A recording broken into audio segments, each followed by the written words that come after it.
je sais pas si tu as remarqué dans Facebook, moi j'ai remarqué un truc, c'est que on me dit, vous avez 200, 300 nouveaux abonnés chaque semaine, net. Et ils me disent, votre total d'abonnés, c'est 44 000, et ça n'a pas bougé depuis, depuis un an. Et donc il doit y avoir un truc Ah, où... c'est peut-être un problème d'algorithme, un saut technique, on ne sait voilà, un pas. problème technique, Il y a des etc. misères comme ça, hein. Non, mais ils sont forts sur le côté, sur la restriction du contenu. Ça, je le sais parce que il y a les moyens de mesurer. On demande à vos contacts qui sont abonnés à la page et ils voient beaucoup moins d'articles par an. C'est-à-dire Ouais. qu'ils sont pourtant abonnés au truc, ils devraient recevoir le machin sur leur mur et tout ça, ils ne le voient pas. Et ça, c'est assez spectaculaire. Et comme il y a le partenariat qui s'est mis en place l'an passé avec les décodeurs du monde, avec Libération des Intox, des gens qui nous veulent du bien, Mhm. et c'est eux qui sont censés définir la crédibilité de nos publications, donc de leur exposition. Donc à partir de là, forcément, on touche un peu moins de monde. C'est pas Ouais. vraiment une censure, mais on a quand même moins de monde. Et voilà, deuxième partie, toujours avec Laurent Berton, ici à Genève. Dans ton livre, tu parles très succinctement, je pense que c'est une ligne de la Suisse, qui visiblement a une très bonne défense antiaérienne dans ton livre. Comment tu imagines d'ailleurs la Suisse dans Guérilla, dans le monde de Guérilla? Je pense que la Suisse a quand même encore un pied au moins quelques orteils dans la réalité, et au point de vue de la prédiction en ce qui concerne les atermoiements des pays voisins, a peut-être un peu mieux préparé que la France d'éventuels problèmes de cet ordre-là, c'est-à-dire une forme d'effondrement, des vagues de réfugiés éventuelles. Bon, les frontières, elles sont encore là physiquement, donc l'imaginaire collectif est différent et je pense mieux préparé à ce genre d'événement. Je connais beaucoup moins la Suisse que la France, mais il me semble qu'il y a une différence de mentalité qui est encore assez perceptible. Alors bon, dans tes livres et tu as une approche qui est complémentaire, qui finalement s'arrête là où commencent les miens, c'est-à-dire Mm. que toi tu décris, particulièrement en France, mais tu sais tes livres ils pourraient être déclinés sur l'Angleterre, sur Ouais. les États-Unis, avec évidemment d'immenses différences, mais avec des trames communes sur la psychologie et cette destruction euh, du lien qui fait qu'une nation existe avec des citoyens qui s'entraident et qui sont homogènes, en tout cas en partie homogènes sur beaucoup d'idées et beaucoup de valeurs. Mes livres commencent sur comment est-ce qu'on se prépare à ce genre d'effondrement qui sont souvent voilà, avec une nature humaine qui devient violente et parfois sadique et même méchante. Tu touches dans tes livres à deux grands tabous hein, qu'on retrouve souvent Ouais. dans des livres de fiction comme La Route ou comme ça, c'est le cannibalisme et la pédophilie. Il ne faut pas, je crois, se leurrer justement sur la nature humaine profonde. Là, nous, la France, elle est vraiment baignée dans cette idée que l'être est naturellement bon et qu'il est forcément corrompu ou vicié par la société. Les données du problème sont un poil plus complexes que ça parce que nous sommes, je le dis toujours, nous avons été domestiqués par notre société, donc à partir de là, nous sommes des animaux sauvages dégénérés par la domestication. On a perdu un tas d'instincts primaires assez sûrs. Il y a un déséquilibre de nos pulsions qui est assez net justement avec tout un tas de perversités quand même bien documentées et qui prennent des proportions, on a l'impression, chaque décennie plus importantes. Donc il ne faut pas du tout se leurrer là-dessus. Les êtres humains ne sont pas du tout des saints, surtout quand on leur laisse les clés, c'est-à-dire quand on ouvre grandes les portes de la cage, quand il n'y a plus les gardiens, là le vrai visage est souvent assez terrible. On le sait tous au fond de nous, mais on continue de croire que ça touche seulement une petite minorité d'individus, mais en réalité le problème est assez répandu et assez important. Et malheureusement, des êtres qui tiennent que parce qu'il y a cette société, cette pression sociale, vont continuer, je pense, de dégénérer à tous les points de vue, et leur visage sera de moins en moins réjouissant à voir. Alors justement, le survivalisme, toi, qu'est-ce qui t'inspire? Je t'ai entendu récemment dans différentes interviews en parler. Alors évidemment, c'est toujours très, très succinct, évidemment, Mm. mais toi, ça t'inspire quoi à titre personnel, à titre intellectuel? Bah, il y a un retour déjà vraiment au facteur essentiel, c'est-à-dire nous sommes en tant qu'animaux très vivants, nous sommes programmés pour transmettre notre patrimoine génétique, pour survivre donc, et le transmettre dans les meilleures conditions, si possible encore meilleures que celles dans lesquelles nous l'avons reçu. Donc la survie, c'est vraiment le niveau 1 du programme. Et aujourd'hui, ce niveau, il est tellement loin en fait derrière la société de consommation, de jouissance, à outrance, tout ça, que d'ailleurs beaucoup des nôtres ne pensent même plus à transmettre justement leur patrimoine, leur héritage, etc. Ils pensent juste à quasiment tout brûler maintenant pour s'amuser un peu, pour exciter ce qu'il leur reste de stimuli nerveux. Alors que là, la survie vraiment revient aux fondamentaux, c'est-à-dire il faut défendre le groupe, il faut se défendre soi, il faut faire face à la réalité sans tricher, sans se mentir, sans se dire ça sera mieux demain, tout ça, on va avoir de belles idées et c'est ira mieux. Non, on fait vraiment face à une situation précise, on se donne tous les moyens mentaux, physiques, moraux d'y faire face et donc d'accomplir cette mission primordiale qui a toujours été celle des êtres vivants que nous sommes et qui, encore une fois, est entre parenthèses du fait de cette situation de société, de domestication et un peu d'aliénation. D'ailleurs, dans ton livre, il y a un personnage qui m'avait étonné parce que dans cette sidération forcément incroyable d'un pays qui s'effondre, il y a un individu qui lui-même sidère les pires autres éléments, qui est pour moi, on dirait le personnage que Marceau dessine dans les bandes dessinées, comment il s'appelle, Marcel. Marcel. Oui. Marcel, qui traverse la ville comme si de rien n'était, en ayant peur de rien, en ayant surtout rien à foutre. Et c'est vraiment étonnant ce personnage. Qu'est-ce qui t'a inspiré ce personnage? Alors Marcel, c'est un peu c'est vrai, ce genre de personnage qui montre aussi qu'il y a une énorme part dans ces situations-là, une part de hasard qui est assez importante. Et là, on a un type qui va traverser un champ d'astéroïdes et ça va passer à côté. C'est un miracle, on ne sait pas comment. Le mec en plus provoque tout le monde. Enfin, il se met lui-même dans les situations les plus dangereuses qui soient. D'ailleurs, il va provoquer la mort d'un islamiste assez humain en fait, Oui, d'un modéré. Oui, c'est ça, parce que voilà, lui. Sans faire exprès. Ouais, on peut pas trop divulguer l'intrigue, mais en gros. C'est assez étonnant. Oui, voilà. Mais il y en a des types comme ça qui traversent comme ça la vie, qui sont dans leur monde, souvent dans les vapeurs de l'alcool, quelque part, sur une autre galaxie, et qui ont, je sais pas, une réussite, une sorte de bonne étoile. Dionysos veille sur eux, je sais pas. Et donc ils passent à travers tout. Ce qui me fait penser, voilà, donc le survivalisme. Toi, donc, avant d'aller sur la genèse de tes livres et comment tu travailles, parce que c'est impressionnant, tu arrives à sortir presque un livre par an. C'est ça, un par an. C'est du travail, crois-moi. Enfin, on le sait, c'est pas facile d'écrire des livres. Surtout quand c'est soi-même qui les écrit, que c'est pas Attali. Ou un nègre de quelqu'un. Bref, mais pour terminer sur le survivalisme, toi en tant qu'individu, en espérant que ça ne t'attire pas les foudres d'un commando de l'air de l'armée française, mais toi, tu fais des préparations personnellement Alors, moi, je suis modéré, on va dire, dans la préparation. Déjà, je vis de manière assez reculée à la campagne, pas en autarcie, j'ai pas ma base autonome durable, comme on dit, mais quand même, je pense que par rapport aux citoyens citadins lambda, j'ai quand même quelques coups d'avance. Je suis déjà conscient peut-être de certaines réalités.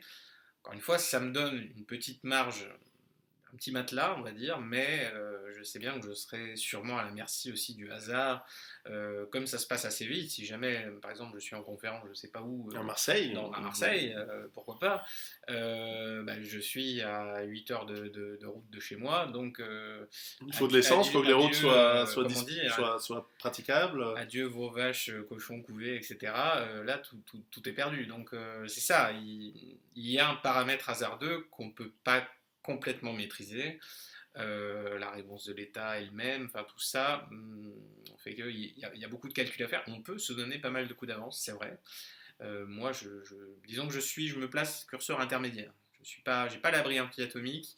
Je suis pas non plus, je suis pas Jacques Attali. Je suis pas dans le progressisme le plus total. Encore que lui, à mon avis, je suis pas sûr, effectivement. Je pense que lui, il n'est pas progressiste du tout, en fait. Il a bien plus d'avance que moi. Je pense qu'il a déjà son canot de sauvetage avec sa place dedans réservée. Oui. Moi, j'ai pas ça. il a peut-être même un paquebot entier Oui. de réserve qui suit le Titanic derrière pour prendre sa place. Mais avec des jeans à une jambe, peut-être dans la cargaison. Mais, ou des canaux, plutôt des gilets confables troués qui va vendre aux naufragés. Mais la genèse d'un livre comme ça. Toi, tu as commencé journaliste. Oui.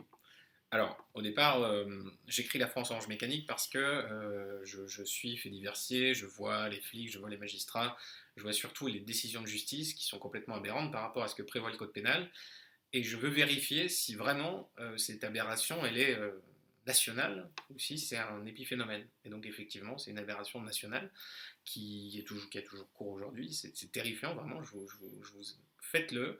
Les audiences dans les tribunaux français sont publiques. Vous allez à une audience n'importe laquelle avec votre code pénal et vous verrez qu'il n'est jamais question en France d'appliquer la loi, la rigueur qui est prévue par la loi. Donc la justice rendue au nom du peuple, rappelons-le, elle n'est pas appliquée en France. Il y a un déni de justice complet, une faillite de l'État, on peut l'appeler comme on veut. En tout cas, la justice n'est plus rendue au nom du peuple. Donc ça, c'est déjà un problème majeur. La situation de la France, le fameux vivre ensemble, si on mettait en prison les gens qui devraient l'être d'après le code pénal, la situation serait beaucoup plus vivable. On ne le fait pas. Ça, c'est une première chose. Donc, au début, c'était vraiment un but de recension, c'est-à-dire des faits, de montrer, de passer le message, en fait. De dire, attention, il y a quelque chose qui se passe. Les grands médias n'en parlent pas parce que qui dit insécurité dit lien potentiel à l'immigration, dit défaillance du vivre ensemble, dit amalgame, heure sombre, etc. Donc vous ne pouvez pas le faire sur les grands médias. À partir de là, justement, j'ai voulu comprendre le mécanisme de ce conditionnement. Pourquoi est-ce qu'on me traite de raciste sur les plateaux de télé quand j'apporte ces informations-là de manière très calme? Il n'y avait pas du tout d'appel à quoi que ce soit. Il n'y avait pas de solution politique, de rien du tout. Mais on est désigné, stigmatisé, ostracisé. On fait passer pour quelqu'un de très méchant aux yeux de l'opinion. Mais parce que, juste pour dire, en privé, on discute de ces choses aussi. Là, on vient de déjeuner, on a un bon petit plat cachère. C'est une tête de veau extraordinaire. Enfin, bref. Non, mais je dis ça pour parce qu'on est tous les deux stipendiés du Mossad, à ce qui paraît, si on écoute les réseaux sociaux. Mais plus sérieusement, on discute des choses qu'il y a dans ces livres. Et je pense que ni toi ni moi n'avons une once de haine, ni de racisme, ni on est dans la réalité. Et la réalité, elle est ce qu'elle est, mais on n'a pas d'animosité. Au contraire, je trouve que par rapport à une certaine frange de nos lecteurs, qui eux sont vraiment ils sont à bout. Ils sont complètement à bout. C'est pas de leur faute. Entre ces individus-là et les grands médias, on est une sorte de trait d'union. Et vraiment, c'est vrai que par rapport à la gravité de la situation, je trouve qu'on ne peut pas être plus modéré que ça. Vraiment. En revanche, par rapport au credo, le terme est juste du système, toi, moi et d'autres, nous sommes des hérétiques. Ah oui, on a basculé complètement en dehors de toutes les normes possibles, parce que vraiment, il y a des lignes à franchir, il ne faut pas les franchir jamais, il ne faut jamais remettre en doute certaines choses. Et le lien, par exemple, immigration, insécurité, il est totalement... c'est pas possible. Non, c'est du blasphème, c'est des hérétiques. Voilà. Et on le sait, dans les religions, qu'est-ce qu'on fait aux hérétiques? Ah bah alors il y a le bannissement, voilà, l'ostracisation, parce que, encore ce qu'on disait tout à l'heure, les animaux domestiques, la terreur absolue fondamentale de l'animal domestique, c'est l'abandon. D'être confronté au monde sauvage. Le chien qui est complètement dépendant de son maître, si le maître l'abandonne, si le maître meurt, il peut se laisser mourir sur sa tombe. Et c'est vraiment une terreur très, très profonde et qu'il est très difficile de dominer. C'est pour ça que nous avons tendance à adopter des opinions conformes en société, parce qu'on a peur de cette désignation. Et évidemment, quand vous multipliez ça par la puissance de feu de Big Brother, de la machine, de ces dizaines de millions d'auditeurs et de téléspectateurs, donc évidemment, les accusations, personne n'a envie d'être dans une telle situation, parce que vous avez tous des choses à perdre, on a une carrière, on a des amis, la famille, etc. Donc on a peur de s'opposer à cette machine.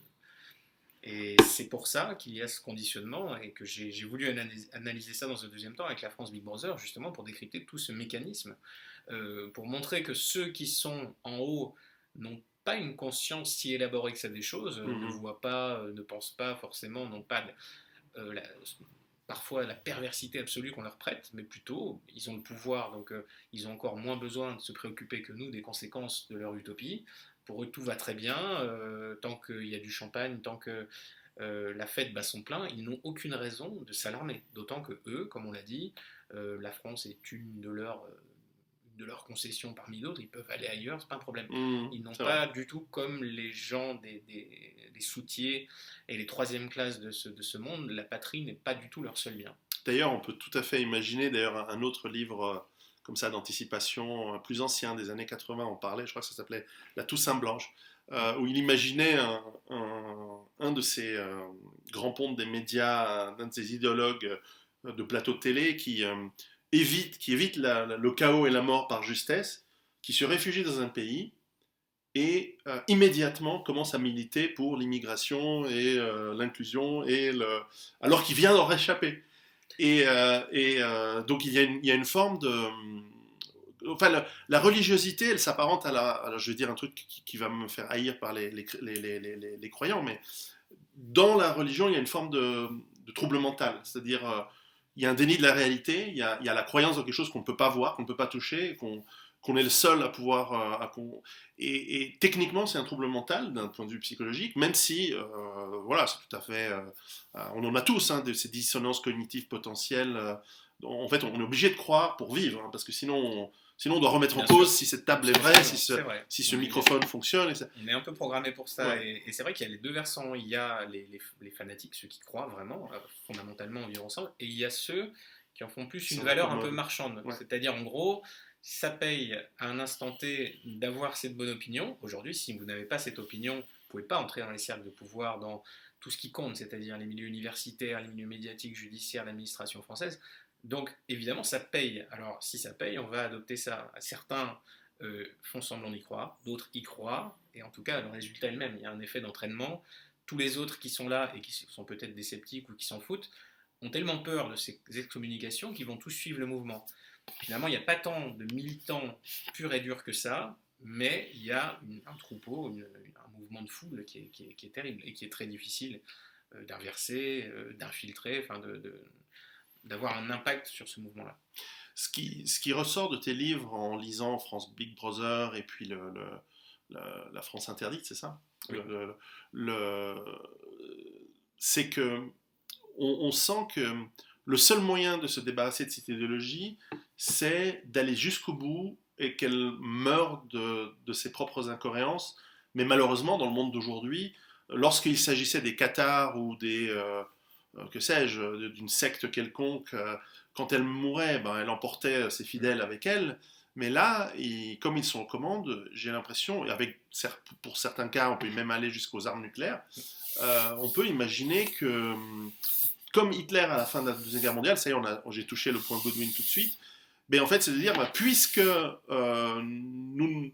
paradis qu'on croyait créer n'existe pas, ou n'est pas possible, je vais emporter tout le monde avec moi parce qu'ils ne valaient pas mes efforts. Regardons l'histoire des sectes contemporaines récentes. À la fin, comment ça se termine, quand le gourou commence à être acculé de toutes parts, que les accusations se précisent, une opération policière va être menée contre lui, et bien là vous avez le massacre collectif. C'est ça. Vers l'avenir meilleur. Moi, Mais c'est l'exemple d'Hitler et l'Allemagne, pour moi, c'est exactement ça. C'est je vais tuer l'Allemagne puisqu'elle n'a pas été capable d'être digne du paradis que j'avais rêvé pour elle. Enfin, c'est un truc qui est bizarre. Le terme logique de la croyance. Si le vivre ensemble, c'est la seule chose qui vaut sur cette terre, la vie ne mérite pas d'être vécue s'il n'y a pas de vivre ensemble. Donc clairement, c'est l'alternative, c'est le vivre ensemble ou la mort. Vivre ensemble, il faut choisir, comme Renaud Camus. Moi, cette situation me fait beaucoup penser à un parallèle un peu historique.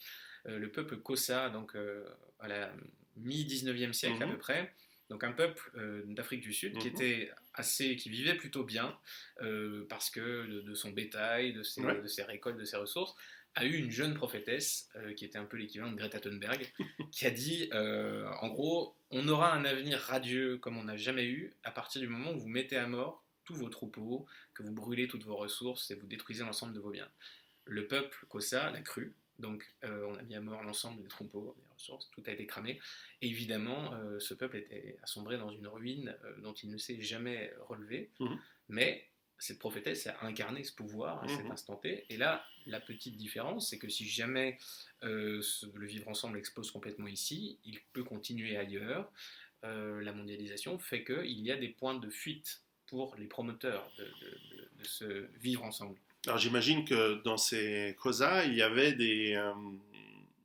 deux, trois types qui ont dû se dire Il y a eu des ah oui, lanceurs non, mais, d'alerte, peut-être. non, non, et c'est eux qu'on a attaqués et c'est eux qu'on a bannis.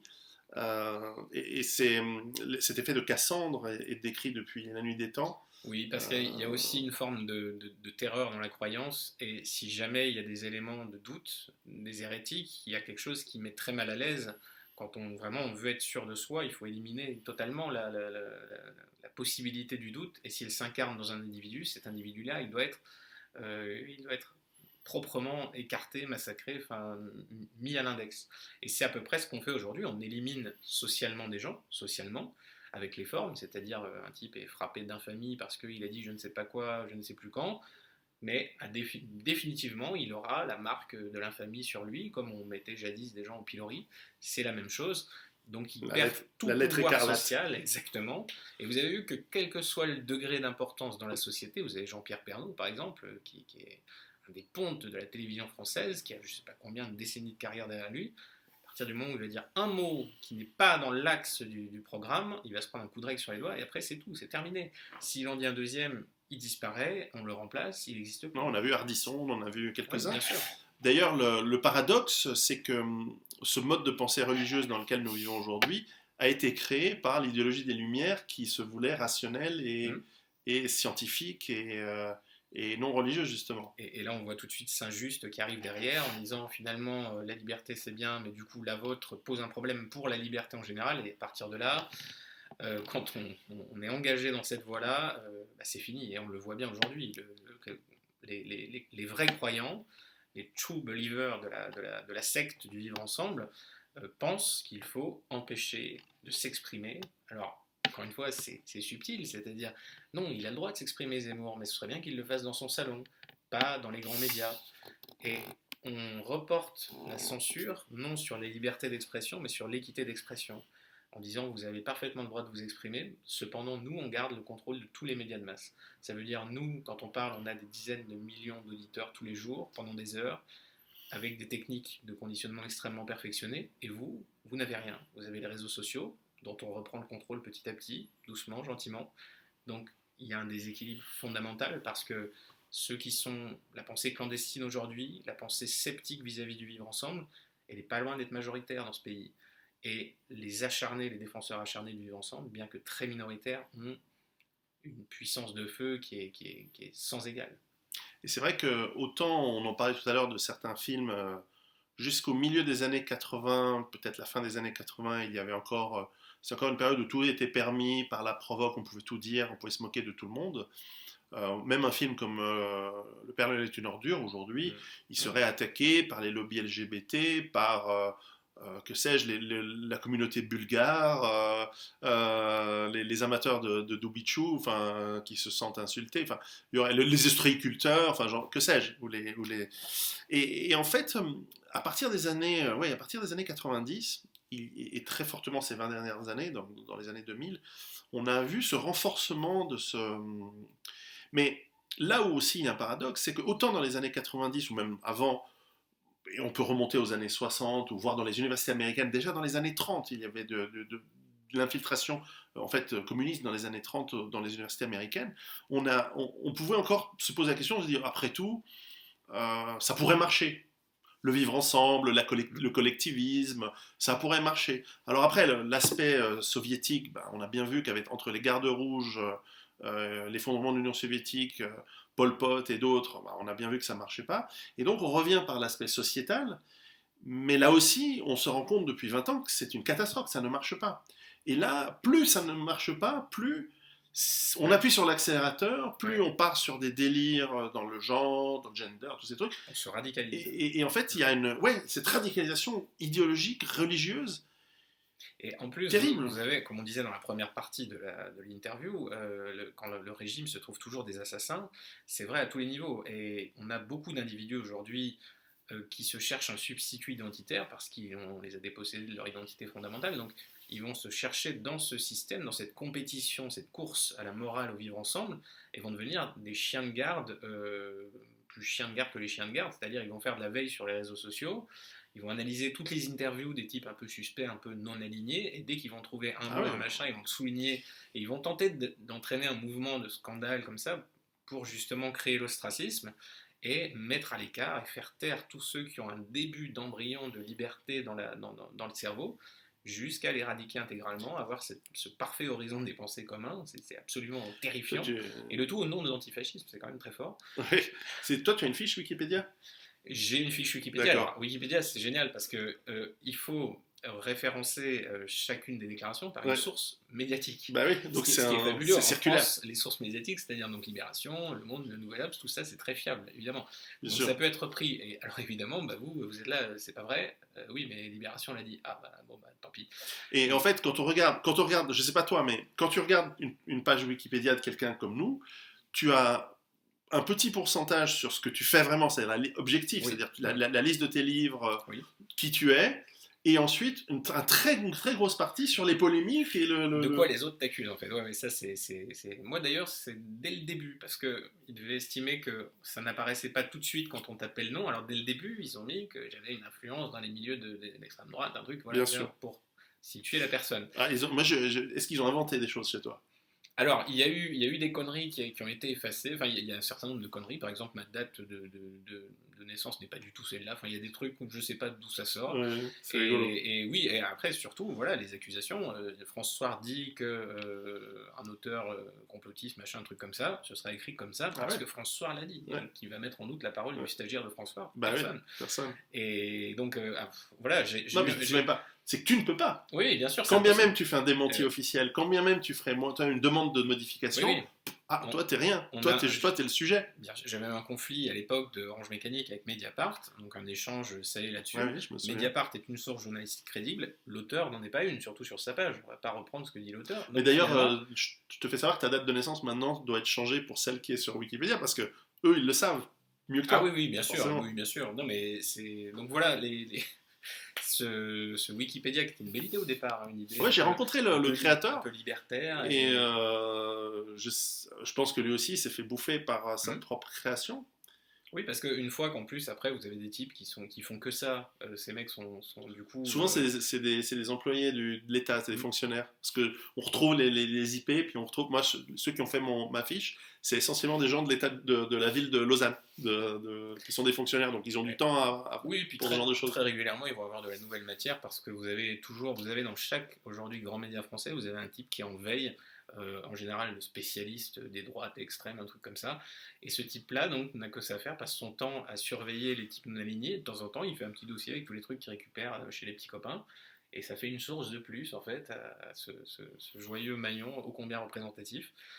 Et donc, c'est comme ça que ça se passe, malheureusement. Et Wikipédia, évidemment, c'est le premier résultat Google. Hein, donc, nous sommes un peu assignés, signalisés. Oui, mais c'est. Alors, en plus, c'est ça. c'est paradoxal aussi, parce qu'après, on va nous accuser, on va nous dire, mais vous, Laurent Burton, vous allez, voilà, vous répondez à l'invitation de Pierre Rossan-Georges, par exemple. Facho notoire. Voilà. Et du coup, à partir de là, bah oui, mais vous êtes bien gentil, mais j'ai pas eu une invitation de Christiane Taubira ou d'Anne Hidalgo. Et si j'en avais une, je serais peut-être allé. Et donc Oui, ça voilà, doit être vous marrant. êtes à la convention de la droite, mais oui, la convention de la gauche, j'attends toujours le message. Ah bah, tu vois, même eux, ils m'invitent pas. Je suis trop. Non, mais voilà, c'est Non, mais- un signe que on isole volontairement les individus et après on leur reproche d'être isolés. Alors, C'est très fort. Stéphane Molyneux disait, il y a un mois, dans une émission, il disait qu'au fond, si on voulait réduire de manière binaire les êtres humains en deux catégories, parce qu'on peut toujours. Les hommes, les femmes, et ça, il y a parfois beaucoup de dualité comme ça, en général, après, il y a des exceptions, bien entendu. Mais il disait, au fond, il y a des gens qui aiment la liberté et des gens qui aiment le pouvoir. C'est vrai. Et ceux qui aiment la liberté posent un problème à ceux qui aiment le pouvoir. Et évidemment, ceux qui aiment le pouvoir empêchent ceux d'aimer la liberté d'être libres. Et que donc, il y a ce conflit éternel entre... que souvent, en tout cas, la démocratie était censée équilibrer. La vraie démocratie, c'est pas donc celle qu'on nous a mis depuis un certain temps, y compris en Suisse. Et donc, c'est cette lutte éternelle entre aujourd'hui, elle est clairement, pour l'instant, gagnée par des gens qui ont le pouvoir, qui aiment le pouvoir par-dessus tout. C'est absolument ça. C'est vrai qu'aujourd'hui, il y a une fable de La Fontaine célèbre, le chien et le loup. Donc le Ouais. chien, il est nourri, donc il est content, et le loup ne veut pas ça, donc il est libre. Et on voit qui a gagné aujourd'hui. Les loups ont été éradiqués et les chiens sont partout. Et c'est exactement la même chose, c'est-à-dire que le pouvoir paye, la liberté paye beaucoup moins. C'est beaucoup plus angoissant, c'est plus difficile. On est beaucoup plus fier à titre individuel, on a des raisons de l'être, mais on est bien plus isolé et ça tente moins les foules Et domestiques, il faut le reconnaître. et ce pouvoir se permet de traiter les gens qui aiment la liberté de fachos, Oui, c'est-à-dire, c'est sous-entendu, des gens qui voudraient le pouvoir. Alors qu'en fait, c'est exactement l'inverse. Donc souvent, quand on m'interviewe, les gens me disent, mais vous êtes d'extrême droite. Moi, je dis, je sais pas, j'aime la liberté et j'aime qu'on me laisse tranquille. Donc c'est à vous de mettre l'étiquette que vous voulez. Si vous décidez que c'est d'extrême droite, ben, c'est d'extrême droite. Mais moi, je me considère anarchiste. Mais après, vous faites comme vous voulez.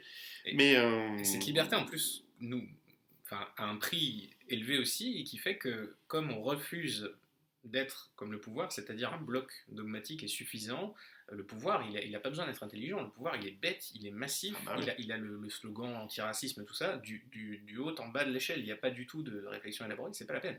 Par contre, l'individu qui aime la liberté, il va avoir beaucoup plus de réflexion individuelle, et c'est pour ça aussi que du côté Et on est moins nombreux. droit de la sphère politique, vous avez des individus qui ne s'accordent pas, qui se foutent sur la gueule en permanence parce qu'ils tiennent aussi à leur indépendance. Mhm. C'est pas du tout pareil en face. Et du coup, face à un bloc comme ça, dans une société qui marche au nombre et à la masse, vous perdez. Mhm. Le 1984 d'Orwell décrit très très bien l'aboutissement final de cette logique. Oui. Oui, oui, de gens qui... alors là où Orwell n'avait pas pu le voir, c'est qu'aujourd'hui, on a des moyens... Alors, il avait vu l'aspect électronique de la chose, avec les Oui. télévisions qui surveillaient les gens. Là où il n'avait pas vu, c'était la puce, et aujourd'hui les modifications qui vont être d'ordre soit chimique, soit euh, des implants ou la cybernétique, ou l'homme augmenté. Tu en parles dans un de tes livres.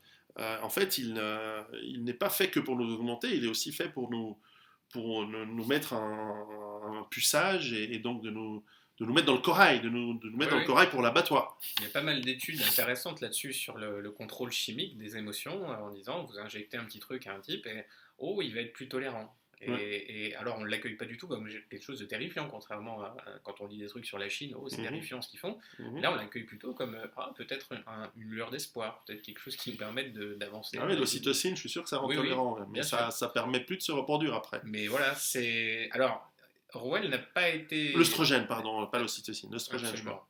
Orwell n'a pas été assez vicieux dans son analyse, parce qu'aujourd'hui, c'est vrai qu'on n'a pas besoin de mettre des types dans des salles de torture ou de faire ça. C'est vraiment un conditionnement qui paraît plutôt tranquille. Parce qu'on ne voit pas la violence extrême, justement, de ce désignement, de l'ostracisme, de la force du système. C'est plus subtil et habile que ça, mais on élimine exactement de la même manière les dissidents, et même de manière bien plus efficace, je pense.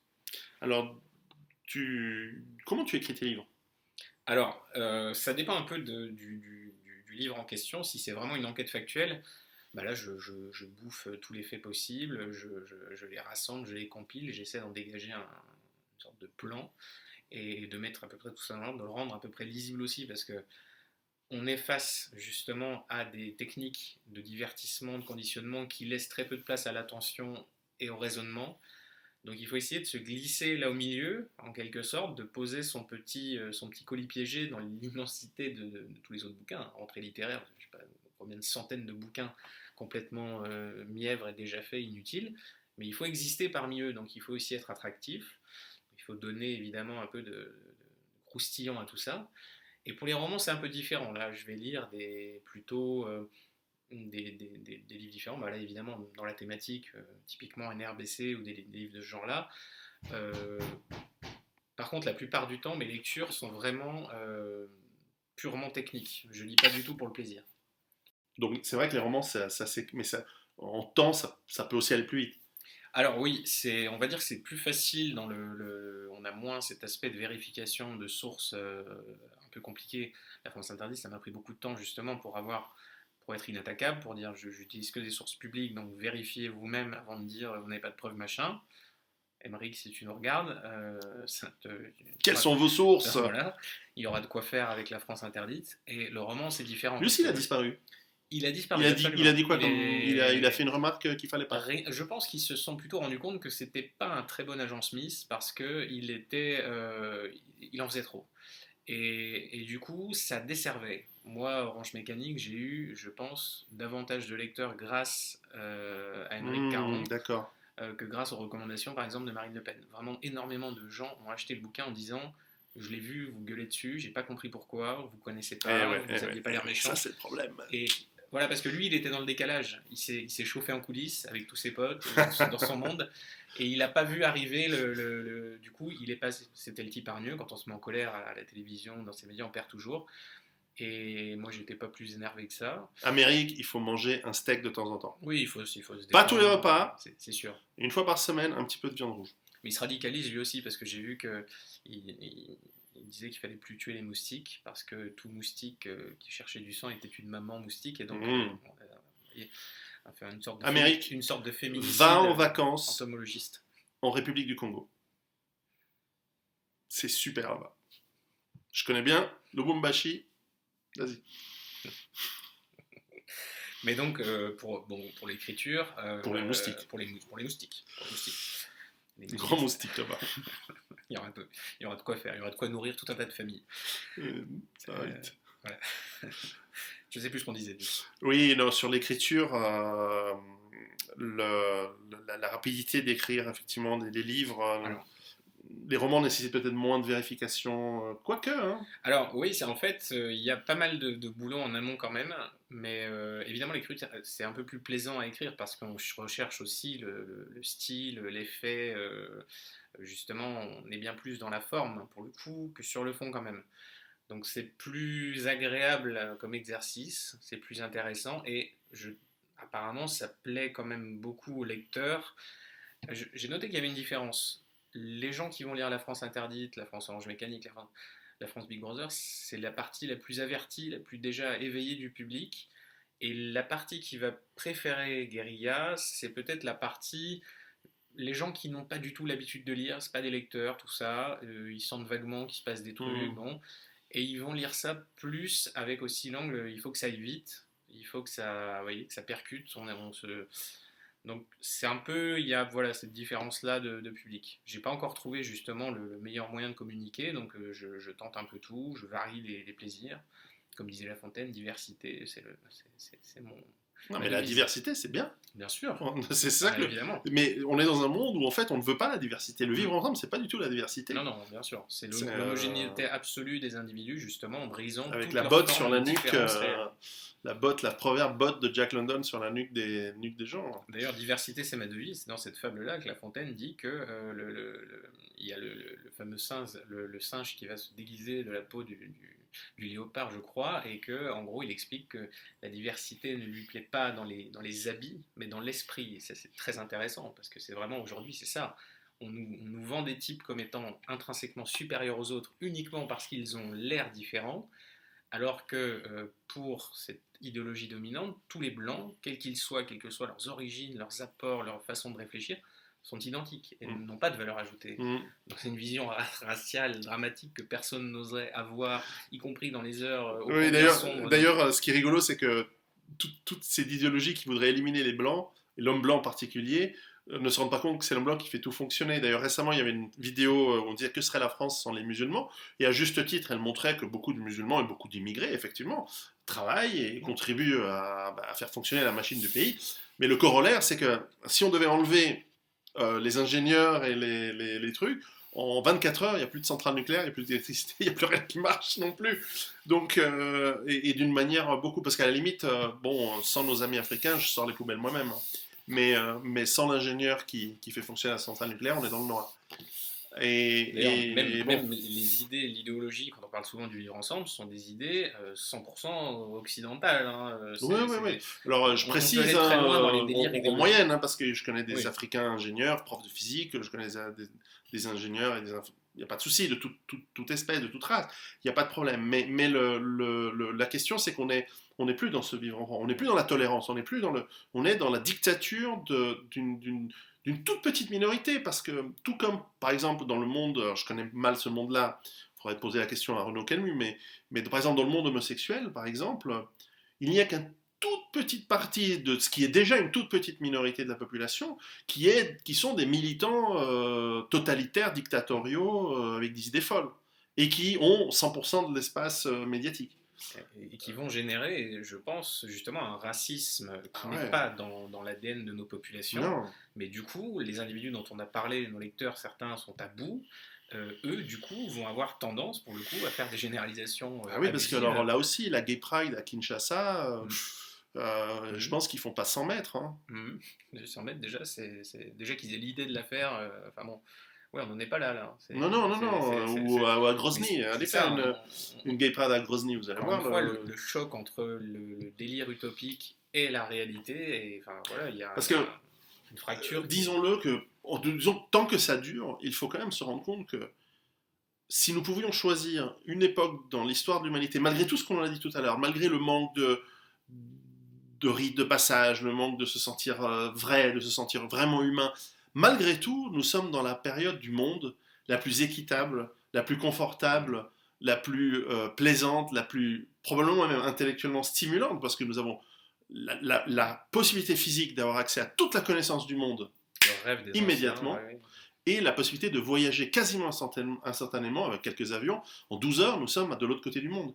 Et ça, je veux dire, jamais ça n'est arrivé, et probablement ça n'arrivera jamais plus d'ailleurs, après le crash qui est en train d'arriver, mais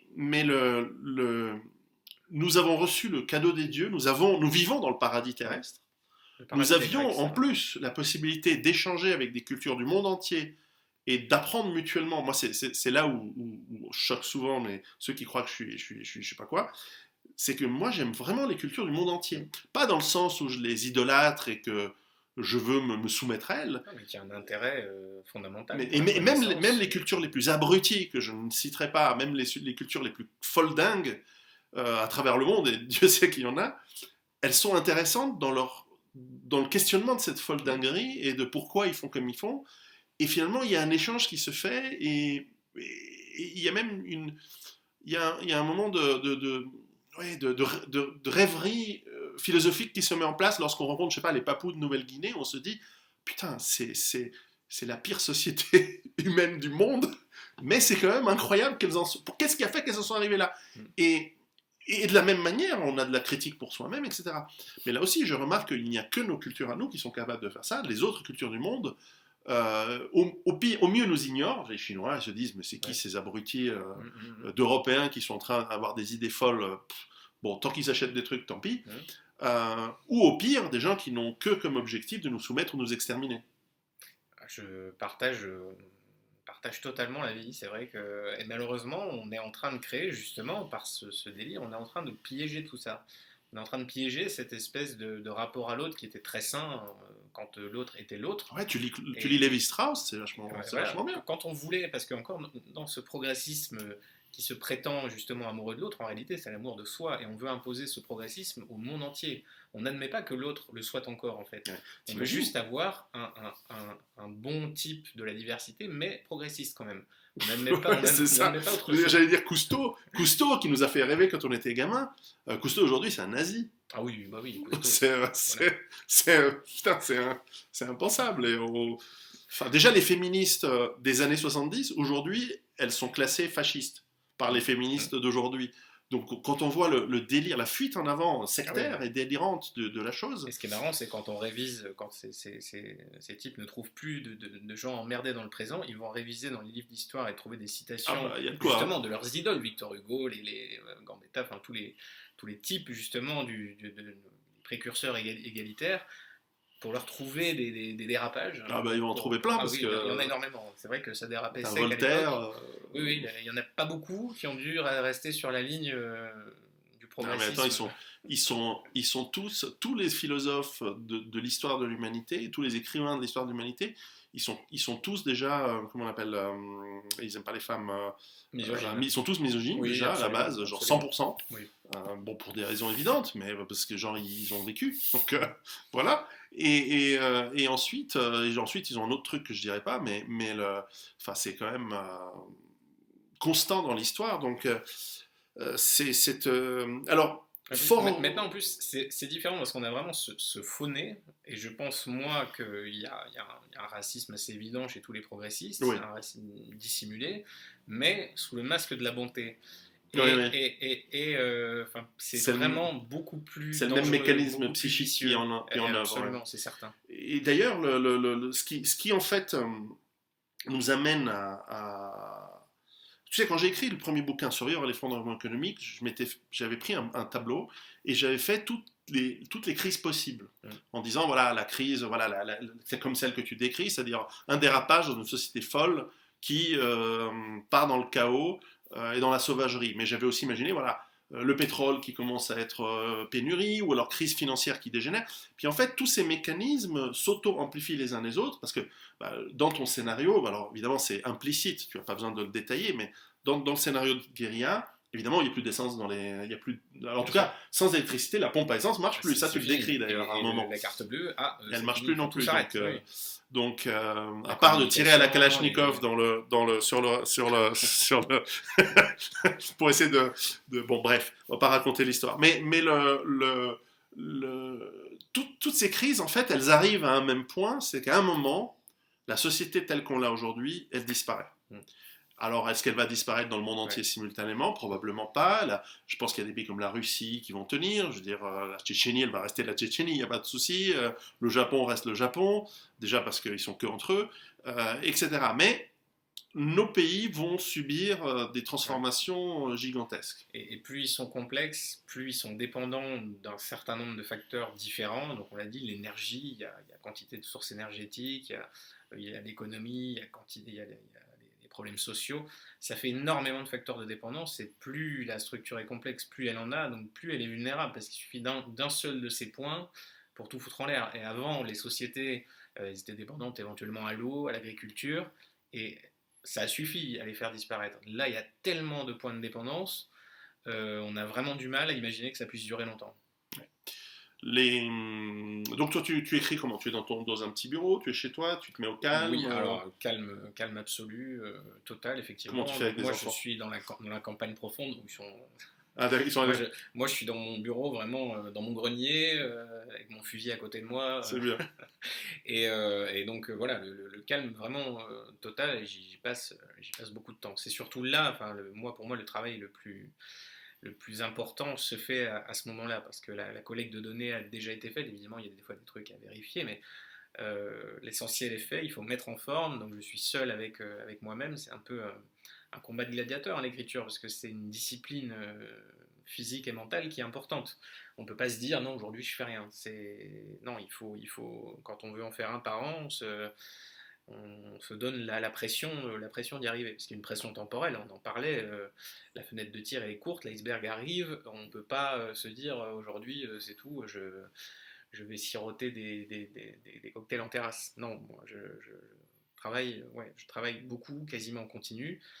Après, il y a la phase de promotion, donc c'est encore autre chose. Vous allez à la rencontre de vos du public. lecteurs, vous vous rendez compte que votre livre, tel que vous le concevez, est parfois perçu de manière très différente, autant qu'il y a de lecteurs, il y a de lectures. Hein. Il y a des gens qui ont peur en le lisant. Oui, il y a des gens qui ont très peur, il y a des gens qui... le premier chapitre, dans le deuxième tome, je pense, moi ça m'a fait rire, mais pour beaucoup de gens, c'est terrifiant. Parce qu'ils savent que c'est possible. Ils savent absolument que c'est possible, parce que ça leur est sûrement déjà arrivé, cette espèce de sidération où on a une situation qui nous échappe, il n'y a personne, on est tout seul.